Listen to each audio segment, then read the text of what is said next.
Hey, what's going on, everybody? This is Double RPG here, and I'm doing something a little bit differently this time around, as you can see. I'm actually doing a live commentary on an old retro game from my childhood that I really loved to play back in the day when I owned a Super Nintendo. So I'm gonna be playing to you Teenage Mutant Ninja Turtles 4: Turtles in Time, the SNES port of the arcade game of the same name, but with some new additions that I'm pretty sure most of you have already known already for quite some time. Now, before I get started, I'm going to change some things here. I'm going to play on hard mode and have 7 lives when playing the game, and we should get started right now. Okay, cowabunga indeed. Okay, and as you could tell, you can play as any turtle as you want to, and but the only downfall to this game is that you can only play this game with 2 players. So it's not the same as if playing the arcade version where you can play as all 4 turtles. But I guess not all is a total loss. I mean, they could have tried something like trying to hook up that peripheral to where you can play with 4 extra players. If they wanted to make this a 4-player option game, then they could have done it like that. But anyway, let's get started here. And for this first episode, we are going to play as Leonardo. Yeah, I'm going to be doing a video on all the turtles, and we'll start off with Leonardo first, and then we will do Michelangelo, and then Donatello, and then Raphael. Ha ha ha! Hey, Shredder! Bring that statue back! You bloated beanbag! Wow, bloated beanbag.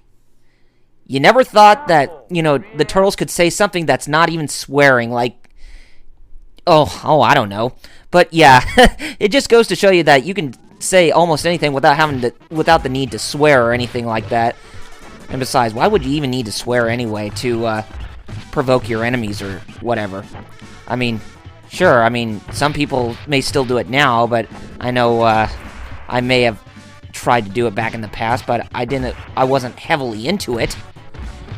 And I try to be a bit more professional now since I am doing this right now.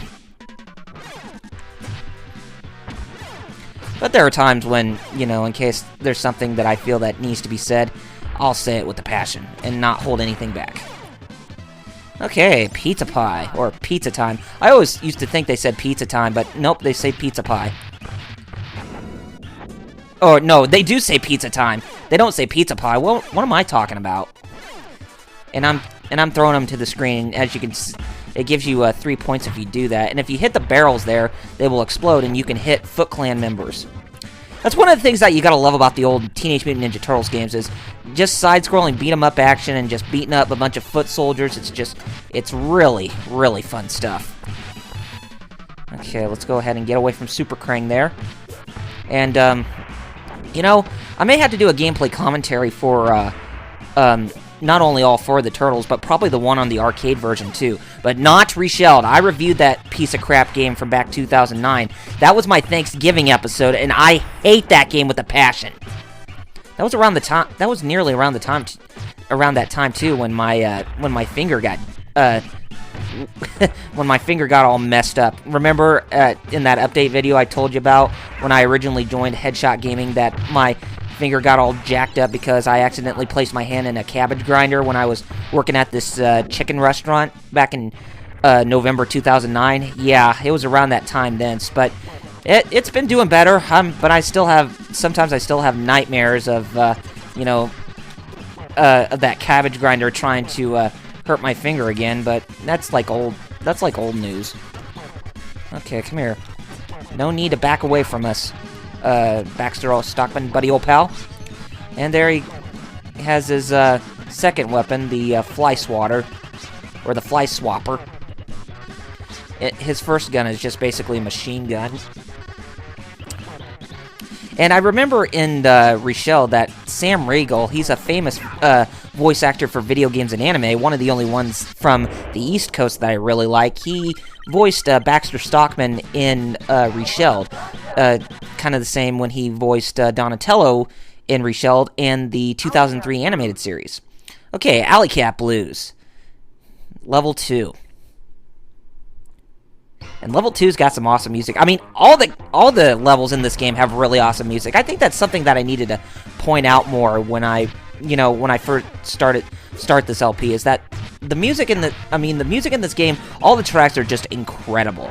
I mean, it just goes to show you this is like that the Super Nintendo is pretty much a masterpiece when it comes to music back in its day. I mean, sure, there's more music in games these days tend to be more orchestrated, but, you know, back then, you know, looking at music, you know, back then on the Super Nintendo, when you compare it to now, those were really golden years for, you know, video game composers. Kind of like Sakaguchi and Yoko Shimomura and you know, just a lot of, you know, really great people who actually did really well in the Super Nintendo era, and they made a pretty big name for themselves in the upcoming eras that were soon to come, like the PlayStation and the PS2, and currently this gen right now. Oh, there's one thing I need to do real quick. But slam, slam, slam. I mean, every time when you see a Foot Clan member goes at the screen right there, I'm gonna be yelling but. Whoops, slam, slam, slam. It's something I just thought I'd pose as a little gag because I always found that to be funny. Ah, damn roadkill Rodneys there. There, that's one of the parts where I said that these guys deserve to be name called because they're really a big pain in the ass. Oh, okay.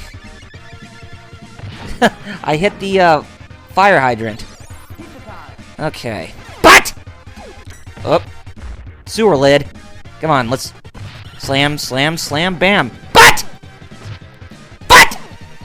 Slam, slam, slam. Okay. Oh, more nunchuckies. But! Slam, slam, slam. Okay. Alright, it's boss time. And this time we're gonna fight METALHEAD. Probably one of the cheapest bosses in this game on the harder difficulty because of him backing up like a little girl and just pummeling you, you know, easily like that. But, come on, get over here. Okay. Ah, dang it. Okay, here we go. Get back. Okay, let's see if we can try to do this time. Ah! Bollocks! Oh well, we defeated you regardless, METALHEAD. And he was going to make all us slime balls, but we pretty much put the smackdown on him regardless. Okay, we're done with this level. Cowabunga! Indeed! Next level. Sewer Surfing. You know, I always thought that the guy, you know, doing the announcer guy who announces the levels, I always thought he said cooler surfing when I was a kid, because that's exactly what he sounded like he was saying because of how, you know, the Super Nintendo sounded back in the old days whenever voices tried to get onto the game. Yeah, I always thought he was just saying cooler surfing. I always thought that was kind of cool. Oh. Get back here. And some more awesome music that I forgot to mention. A lot better than the one in the arcade version and the Hyperstone heist. Even though you don't go in the sewers in the Hyperstone heist. Well, you do go in the sewers, but you don't surf in the sewers like you did in like you do in this game and in the arcade version. You actually end up surfing in the ocean that leads up to a ghost ship. Okay, watch out for these things. And I know I'm trying to collect the pizzas. Ugh, jeez, my toes. I can feel you, Leo. Those things would hurt my feet too. Whoops. The pizza monsters. I always thought these enemies were pretty cool in the 1987 show when they appeared in the second season after Baxter Stockman created them. Whoops, missed. Oh, I missed. And there's the last pizza. We got 27 points in that round. Not bad. But it's not time to celebrate completing this level just yet, because we got ourselves a boss that we need to fight. And here he comes. It's the Rat King. First the sewers, then the world. Okay, let's take care of some business. Oh, watch out for this guy. Well, one of the things about this boss fight, if you can manage to back him up in a corner like that, you can get a lot more hits on him, and you would be able to defeat him a lot more fastly. Or is fastly even a word? I assume it would be. Okay, finally we got him. I didn't even think that was going to take that long. Man, it's been a while since I played this game. I have so much great memories playing this game. It's definitely one of the first games on the Super Nintendo I owned. The first one being Super Mario World, and then my sister got Mario Paint when she was 8 years old. Well, I actually got this Technodrome. Let's kick shell. Yes. But what I was going to say is that my sister, I got the Super Nintendo when I was 6, and it was on Christmas Eve. It was at my grandmother's house, my late grandmother who passed away back in 2001. And she got me the Super Nintendo for Christmas Eve of 1992, and I was the first one to open it. And then my sister actually got a game for the Super Nintendo along with it. She actually got Mario Paint, and I thought that was pretty cool. So pretty much we had Super Mario World and Mario Paint to begin with, and then on Christmas Day of 1990, actually, it wasn't Christmas Day of 1992. It was actually, Christmas Eve in 1992. It was actually the day before Christmas Eve in 1992, because I remember the next day, we went over to my grandmother's house, who lived about 4 hours away when I was a kid, but now she lives about two and a half hours away, just about an hour and a half closer. Okay. And I managed to get Turtles in Time on Christmas Day, and I've been having a blast playing that. And there are times when my dad would play with me. I think his favorite turtle at the time was Raphael, and mine was Leonardo. Still, I know a lot of people say that Michelangelo's their favorite, but you know, I was pretty much a sucker for playing with swords and all that, and I just really liked how Leonardo portrayed himself carrying twin ninjutsu blades. It just made him look so cool. And he was a pretty level-headed character. If you play him in any Ninja Turtles game, especially with the beat-em-ups, his attack, his defense, his speed, and his range of his attack are equal.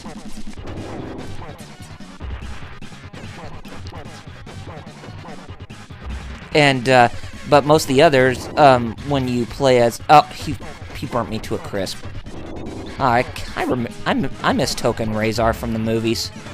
They were actually good stand-ins for Bebop and Rocksteady, even though they did not appear in the movie, because they wanted to keep the mutants very... he just burnt my toes again. Bollocks to you. They were pretty much the movie equivalents of Bebop and Rocksteady from the original animated show, and I thought they were pretty cool as enemies. Very original, too. And I thought it was even cooler that they got Frank Welker to actually do the voice of both TOKKA and RAHZAR. Oh, watch this! Animal abuse! Animal abuse! Animal abuse! Yeah, I shouldn't be doing that. I do not actually do that in real life, but in this game, it's just fun to do that with RAHZAR. There, I threw him. Okay, now, this elevator scene, this was also in the Hyperstone heist, but you didn't go upward. You went down in that game, while in this game, you go upwards. And when we were fighting in the main hall of the Technodrome, that was actually my favorite song in the entire soundtrack. My favorite rendition of that song in all renditions of, TMNT 4, especially with the Hyperstone heist, because they had it on there too, but they had that song on here too, or on there too, and it was in Sega Genesis sound, and it just kind of sounded terrible, but it wasn't too bad. That's why I like the Super Nintendo so much over the Sega Genesis. It was because of the sound capabilities that this thing had. It had like some sort of chip that was made by Sony to produce quality sound for this system. So it looks like Nintendo and Sony actually had something going on back then.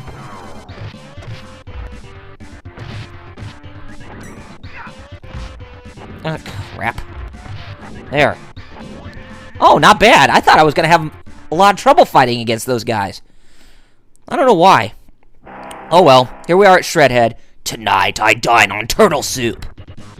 You know, what was so cool about Shredder back in the original animated show is that it was either him or Krang that was voiced by one of the cast members of The Fresh Prince of Bel-Air. And I really didn't even know that because I wasn't really familiar with Will Smith's show. You know, the show that pretty much made him famous for movies as he is today. But yeah, it's just back then, I thought that was pretty cool. You know, how they managed to get the voice for both Shredder and Krang down like that. Whoever the one was that I'm pretty sure it was Krang, but yeah, he managed to get the voice down for, you know, Krang's character down to a T. It was just incredible. Gosh, doggone it. But, okay. But yeah, we won't be fighting against Krang in this game, so... But that will pretty much be close to the end, kind of like it is with every Turtles beat 'em up ever since the arcade game, the original arcade game. Not this, but the one that the NES game is based on. Ah, crap. Probably gonna lose my first man here.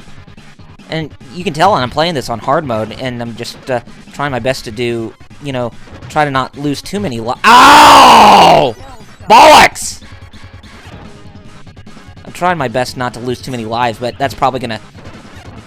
that's probably gonna backfire when I'm gonna fight against Slash in the next level.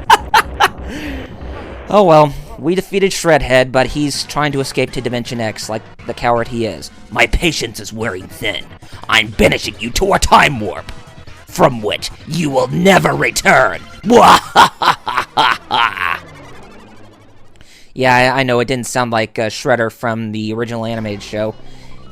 It's just, there's something... Oh, crap. Oh, well. I mean, there's just something about Shredder in the original animated show that just makes him sound awesome with that voice he has. I know he's supposed to be Japanese, but, you know, since a guy is voicing him in English in that show, he sounds pretty friggin' sweet. A lot more so than the 2003 animated Shredder, or animated series Shredder, because that Shredder, I mean, even though that Shredder was more deadly than the Shredder that I grew up with, but it just, you know, that evilness was kind of overboard. And I know, it was supposed to be based on the comic book Shredder that was based on Oroku Saki, but that show, it did have Oroku Saki, but he was a freaking alien called an Utrom, if I'm not mistaken. And I didn't really like that. So that's why I was kind of turned off to the 2003 series, and I kept my heart true to the original animated show, the comics, and the live-action movies. Well, except for the third movie. The third movie was pretty abysmal. But you know, it still has a place in some people's hearts because of it, you know, having the turtles and all that. But no Shredder, no Bebop or Rocksteady or anything like that. Oh, here comes the... What should I call him? Oh, okay. Here comes the Dimension X football team, Dimension X University, with the Stone Warriors, who are doing their football huddles. I'm gonna beat you. Yes, you fell down. You blew up. Hey, color blue right there. And I said blew up. Oh, and here's the Orange Foot Clan members throwing the bombs. Or, looks like light orange or yellow. I doubt they're yellow, because the yellow ones, they have probably the most cheapest weapon that, you know, that will tend to hurt you a lot. Come on, butt! Oh, he just punched me. Ah! Bollocks! I was not even expecting that. Oh, jump. Okay. Alright. Get you. Oh, thank you. There.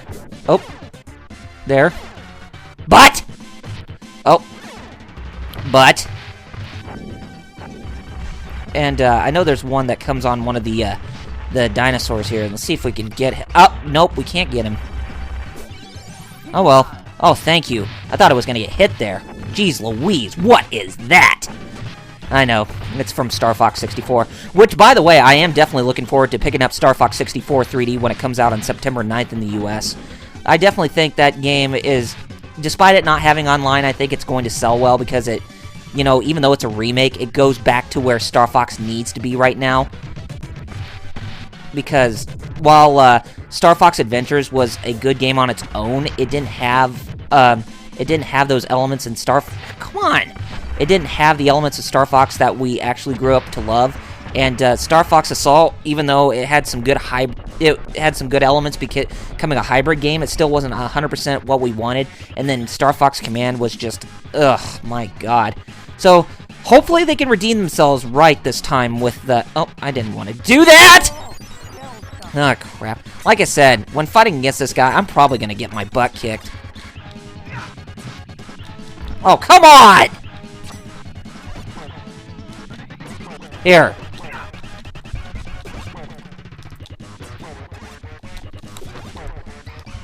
There. There's a little bit of a pattern that you have to get with Slash when you're fighting against this boss, because he's like I said, he's probably the cheapest boss that I ever fought against in this game, and I'm not kidding around. He'll know when to hit you and when to put you down in your place, and he'll do his what I consider to be the cheapest attack that he's ever produced, and that was what I showed you right there. Oh, crap. See? He's always one step God, come on, man!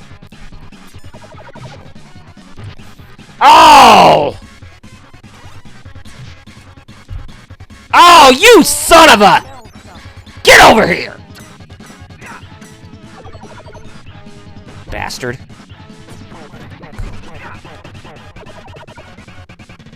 There. Yeah, there you go. Eat metal! Cheap idiot. Oh well, we defeated him, and we completed Prehistoric Turtlesaurus, and we're still at a high enough, we're still at a really high level for Leonardo, which is not bad. I wonder if the same can be said for Michelangelo or for Donatello and Raphael, because something tells me it's going to be otherwise. Okay, we're going through the time warp. Let's do the time warp again. Skull and Crossbones, AD 1530. And this is the pirate level. And definitely another one of my favorite levels, but I have two favorite... I'm not sure what my favorite levels are in this game. I think the Neon Knight Riders and... what was the other one? The Technodrome with the first section, before you fight TOKKA and RAHZAR. And probably Starbase, too. Starbase is actually pretty good. It's just some of the levels that take place in the future, they're just really pretty. And especially with the Neon Knight Rider stage, because of the Mode 7 graphics that is displayed, that it's just, it really, it's one of the reasons why the Super Nintendo blowed the Sega Genesis out of the water, because Sega Genesis didn't have Mode 7, it had blast processing. Ouch. Yeah, you want to be careful with the plank boards or whatever, because they will smack you if you stand on those bands or whatever, or those wooden things, whatever you want to call them. I don't care. Come on, die! And here comes the football team. It's what I called the football team of Dimension X. Dimension X University. The Dimension X Stone Warriors. That's the name of the football team. Ugh, jerks. Okay, go ahead and use it now. Take care of most of these doohickeys. Oh! Ouch. Ugh, jeez. There we go. See if I can try to keep my cool with this until we get up to the next pizza pie.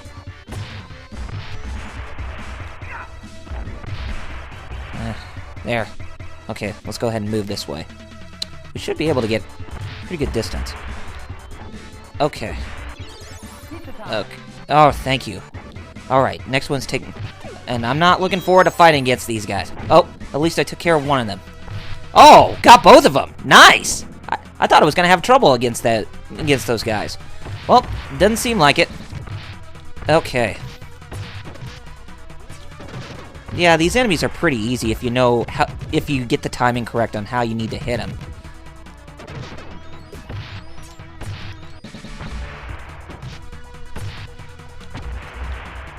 There, take that. And look who we're going to be fighting next. Yes, Mr. Bebop and Rocksteady. You're walking the plague, shell brains. I know, I can't impersonate Cam Clark's Rocksteady very well. He actually had a good voice for Rocksteady, aside from Leonardo in the original cartoon show. He really made those characters sound very good. Especially him and Rob Paulson, of all people. So I really miss those guys, and I'm really satisfied to know that Rob Paulson is actually going to be in the new animated series for the Ninja Turtles, which is that's going to air on Nickelodeon, I think, next year, the CGI series. And Rob Paulson is not going to play Raphael, but he's actually going to be playing Donatello this time around, which I actually find to be kind of meh, but glad at the same time that he's actually making a comeback. So that should be pretty interesting. Okay, we're done with the pirate level. Now we're going through the time warp again, and we're going to Wounded Knee in 1885. Bury my shell at Wounded Knee. And we're going to be fighting Leatherhead, considering the silhouette that we just saw there at the beginning.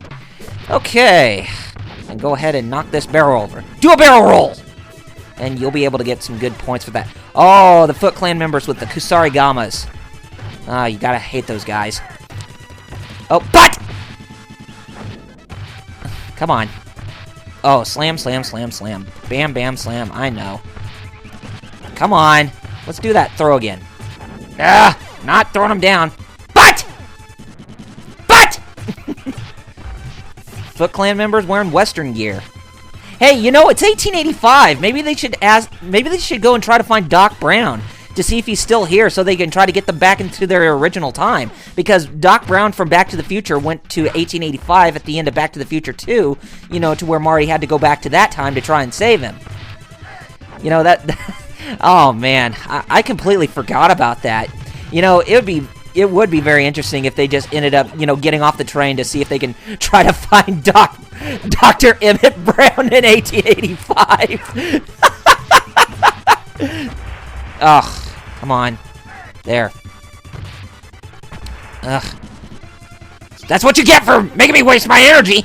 Okay, we found another pizza pie. And we didn't have to worry about the Foot Clan, those other stone warriors that were pretty much taking care. But! I know. I just had to say that. Come on, get over here. Thank you. Yeah, if you manage to get to a far enough space to where you, you know, run away from the enemies that you're fighting, then you won't even have to fight them when you scroll on the screen there. Kusarigama. But! Yeah, I always found that to be funny when I was a kid. You know, when playing this game, my sister and I, we looked at what was happening, and we'd be like, oh, he showed his butt! Even though he doesn't really show his butt crack. And besides, how can Foot Clan members actually, you know, expose their behinds because they're robotic, you know, during the original animated series where they were human in the comics and the movies in the 2003 animated series? So, yeah, it wouldn't make that much sense, so... Oh, here comes some more eat barrel. Do a barrel roll! Okay, finally, we're gonna fight against Leatherhead. And he's pretty much a cakewalk when compared to the original arcade game. Come on, get over here. He'll only take 3 hits before he does his crocodile charge or whatever. I think he's supposed to be a crocodile. Is he supposed to be a crocodile or alligator? Well, probably alligator because this takes place... Ouch! He threw his lobster at us. And because it takes place... You know, since the show takes place in the United States, or the setting or whatever... takes place in New York City, and since Leatherhead's from Louisiana in the show, but in the comics and in the 2003 series, he was more of a mutated crocodile because of the ooze or whatever. So yeah, so it would make sense. Ah, he always keeps hitting me with that tailspin. What are you trying to do? Lower my defense? What is this? Pokemon? Or Tail Whip? Okay, finally got you, you reptilian freak. Oh well, we're still at 7 lives, so I don't know why I'm complaining about that, because looks like we're gonna be able to beat this in one setting. Okay. That is all finished. And now it's time to go through the time warp again, and we're going to AD 2020, which is Neon Knight Riders. And there is the silhouette of Super Krang, who we're going to be fighting in this battle. And here's why I like this stage so much. Look at this. Beautiful, beautiful, beautiful Mode 7 graphics right here. Oh man, you gotta love the Mode 7 graphics. Like I said, it's one of the things that really blew Genesis out of the water. Even though that Sega Genesis and Super Nintendo didn't technically copy off each other, they always were, you know, both Nintendo and Sega were always coming up with new ideas to try to bring new ideas to the table. It just went to show you that the competition was always kept fresh back in the day during during the Super Nintendo, or the Nintendo and the Sega days. Ah, man, such good times.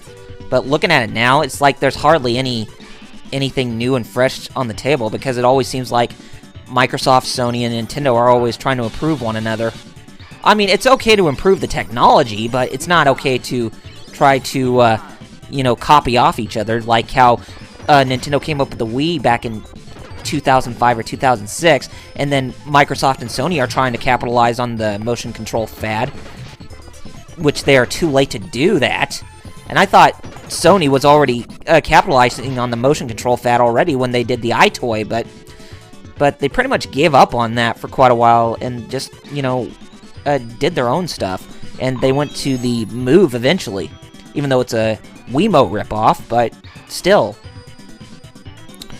Okay, we managed to get another extra life because we managed to complete over 200 points. And right over there, there is Super Krang.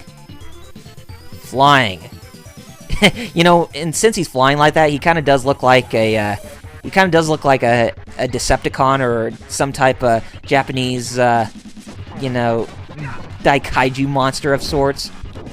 Yeah, he kind of does look like a Japanese movie monster. Something that someone like Godzilla or maybe King Kong could fight. Maybe more along the lines of Godzilla, but you get where I'm coming from. Okay. And he's not, and I know he's not even a giant. He was a giant in, like, the last episode of the first season of the original show. Oh, he's gonna vomit his, vomit bombs at us. Ugh, gosh. One of the most weird and disturbing moves to come out of a robot. I didn't even know robots could even regurgitate like that. That's the first time I saw an android do something like that. But, of course, you know, with Android 17 and 18 from DBZ, you could, you know, probably imagine they'd probably have some human characteristics within them to do something like that, but who knows. Okay, we finally defeated Super Krang, but there's the real Krang. You're going to pay! You're going to pay! Oh, I don't need... I know. Bad impression of Krang. I tried my best, but, you know, that's what I tend to do. I try. Okay, we're finally done with Neon Knight Riders. And we are going to go through the time warp one last time. Nope, second to last time. And we are going a bit further into the future. AD 2100. Starbase, where no turtle has gone before. Yeah, and in case if I'm freaking most of you out with my announcer voice or whatever, I'm just trying to keep the commentary fresh. I mean, you know, this is my first time doing a live commentary. I mean, I know I do commentary on my Tales Let's Plays, or my Let's Plays that I do, the big ones, like Tales of Symphonia, for instance. It's just that, you know, I don't have much to, you know, I mean, I have a lot to say, but it's hard to do live commentary. I mean, that's why you haven't seen me do live commentary on those games, as I pre-record the footage ahead of time. And this is why, you know, when you're seeing me play a game like this, it's because I'm actually doing live commentary. You know, just trying out as an experiment. Oh, God, I hate these guys. These are the robot walkers. Something that Megatron could use if he wanted to fight against the Autobots. I don't know. He'd have to make them a bit more advanced than what they already are. And, oh boy, you gotta... I also gotta go back to the music again. This music just sounds excellent. I mean, I could even say that the different renditions of the song, when compared to the Super Nintendo game, the arcade game, and the Hyperstone Ice, they all sound very good in their own rights. And I'm not counting Reshell because that game does not exist in my world. Oh, face. I know. I should have said face when... you knocked me down. How dare you? How dare you gang up on me like that? Ugh. Okay. Face. Oh! You! You again! There! There! There, I gotcha. Oh, please get me over to that pizza plot. Oh, thank you. Thank you, thank you, thank you, thank you, thank you. Oh, gosh. Like I said, I really hate those guys. They are probably the cheapest Foot Clan members that you'll ever fight in this game. There's no questions about that. Okay, and there's some more of the planet Mars in its current state. Okay, let's go ahead and keep moving forward. And there's some Foot Clan members with Ninja Toe Blades, ones with Shurikens, and some that just fight with their bare fists, especially the purple ones, the trademark Foot Clan members of the old cartoon series. And there is some more of the Dimension X football team, or Dimension X Stone Warriors. I never did even show that ability. There's lots of abilities that you can do in this game that are just so awesome, like this one right here.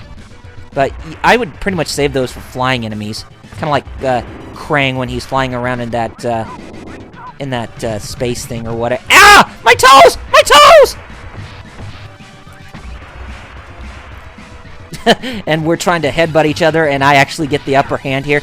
Oh, thank you. Oh, shell shock, indeed. Oh, gosh. Okay, finally got them. And, come on. Oh, more Kusarigama, foot soldiers or whatever. Okay, pizza power, indeed. And one jump to end that off. Oh, should be careful there. Don't want to get hit by the... Oh. There. Oh, got another life. Man, I don't think I even have gotten away from the high numbers on the number of lives that I've got. I have to give myself props for that. I'm really just kicking butt on hard mode, even without playing with a second player. Oh, I mean, if I played with the second player, they probably wouldn't even do well either. Well, they might, but it's hard to say. Oh, come on. Oh, you burned my toes again. How dare you? Bollocks. There we go. Okay. Boss time. There's Shredder in the background. And there's Krang. You shellheads are dead! Oh. You shellheads are dead! You shellheads are dead! Oh, that was probably the closest for Krang's voice that I got to right there. You shellheads are dead! Oh. Well, that's what you can expect from Dimension X's banished dictator or whatever. You know, it's very funny. You know, in this series, it always seems... I mean, when you play the video games, it always seems that Krang is Shredder's henchman, but in the cartoon series, it's more that Shredder is Krang's henchman, since, you know, Krang helped out Shredder, give him his technology for a body or whatever, or to help build a body. So, yeah, it's very interesting. You know, just to see... Well, I wouldn't say the same about Fall of the Foot Clan because the last boss in that game is actually Krang, believe it or not. So, yeah, there's a bit of a paradox in who the allegiance is with the main antagonists. Ugh, stupid robot walkers. Oh, come on! You were not even far away. Come on! Come on! There! Ah! Bollocks to you! Oh, well. Come here. Come here! Ah! Fight! Fight! Fight! There. There! I finally got you! With only one unit of health left on my 7th life. That black hole's our way home! Let's go! Okay, we're finally done there. And now it's time to head back home. And that way we can finally confront Shredder once and for all. Brace yourselves, gamers. This is the last level in the entire game. We're going back to the Technodrome to finish off Shredder off. Or finish off Shredder. Technodrome, the final shell shock. And there's a silhouette of what I believe is going to be... Yep. Super Shredder! Oh, Super Shredder is awesome. Man, they really need to bring him back. They probably need to bring him back in probably the... Ouch. I would say they would need to bring him back in the... Ow! Dang it! They would probably need to bring him back in... Am I ever gonna... They probably would need to bring him back in the 2012 CGI series at Nickelodeon! Jeez, am I ever gonna get my sentences finished? How much longer are you gonna continue to use fire on me? Ouch! Come on! Oh, you did not do that. You did not do that. Oh! Come on! There! My God! That's what you get for hurting me, prick. I know, I shouldn't have said that. Jerk. Oh, he shrunk me again! Oh, he did not do that! Oh, come on! Enough with the fire! Enough with the fire! There, use your eyes more. Come on. Oh, come on. I'm not even close to you, and yet you're using fire on me. Oh, come on. Oh, God.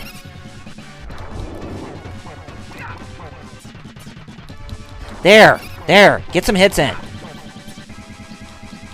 There. Good. It's like he's pretty much using the elements to try to pummel us. Since he's using fire, ice, and mutation or whatever. Or he's using the frog spell that's based on Final Fantasy. I wouldn't be surprised with that, but it actually turns us back into tiny pet turtles. Oh, come on. Enough with the fire. Quit speeding up. There. Eat that! There! Finally got you! Jerk! Okay. We finally beated the last level. 1,257 points overall. Not bad. I didn't even think I was going to be able to get that with that many lives still intact. Wow. Because I usually, when I play this game, I usually die, when I get over to, like, the starbase or whatever. Some random kid just jumps in front of the camera just to say, "Yay! We got our statue back!" And of course there was Splinter in the audience, along with April. And here are our Reptilian heroes. And the song Pizza Power is playing. And of course the song Pizza Power was from the Coming Out of Their Shells tour back in 1990 or 1991. I think, but it did take place sometime after the first movie because of how well the first live-action movie did. So some people thought they wanted to capitalize on the live-action Turtles movement with the Coming Out of Their Shells tour, but that was pretty ridiculous. Since this is a game made by Konami, it sometimes makes you wonder, what if, someone like Hideo Kojima or someone like Koji Igarashi actually took over the development of a game like this? Then it probably would have been very amazing, but I would digress because this game is already is awesome as it already is, so I could tend to overlook that.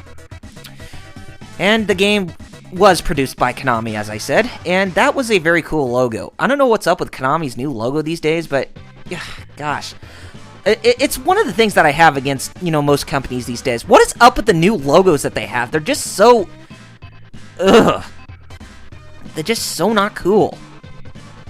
Okay, now we get a rundown of the cast of the game. There's Leonardo, the leader, as they called him in the beginning.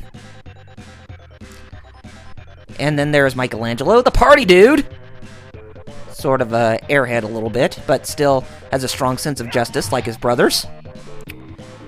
And there is the Turtles' tech-savvy nerd, Donatello.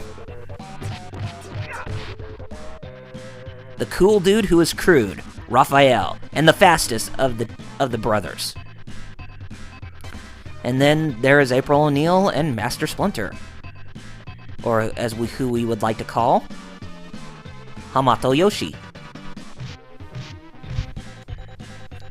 Okay, there's the Foot Clan ninjas, or the Foot Soldiers. Probably the awesome league of minions for one of the most awesome villains in pop culture.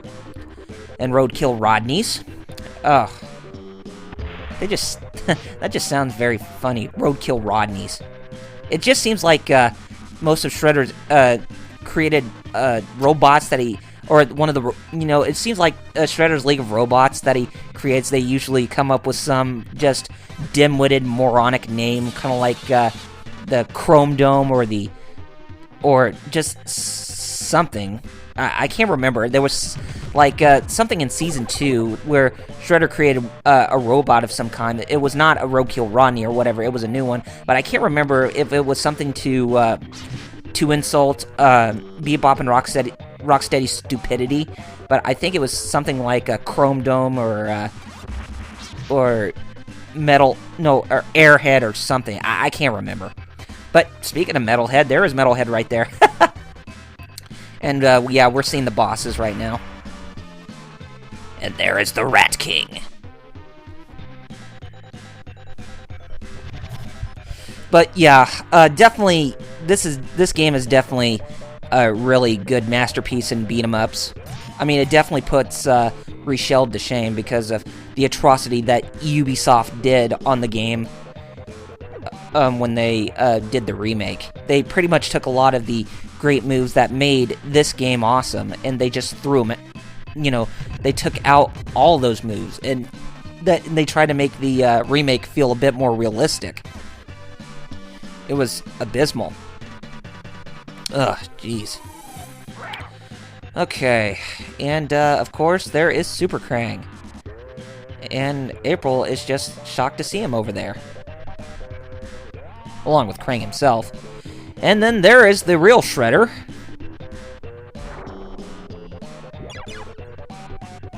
And then there is the Super Shredder.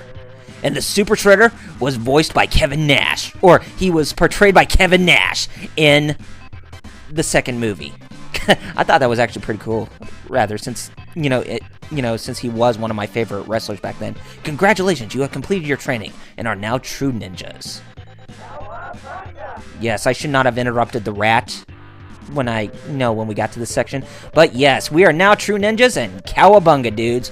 And thus concludes my first playthrough commentary on Teenage Mutant Ninja Turtles 4: Turtles in Time. And as we take a look at the final statistics, we completed the game in 22 minutes and 37 seconds. I thought we got through this game a little bit longer. I think they take breaks in between levels, or, in between spots, to where, I don't know. You get the idea of what I mean. In between levels, they don't count, they don't count the time on those, but, oh well. And then I completed with the total number of points, 1,257, as I stated before completing the last level after we defeated Super Shredder. So anyway, gamers, yes, I'm going to be doing another playthrough commentary for the other 3 Turtles each, but Leonardo is up first, and then Michelangelo should be up by tomorrow. So anyway, gamers, take care of yourselves, and I shall see you on the next playthrough. Laters!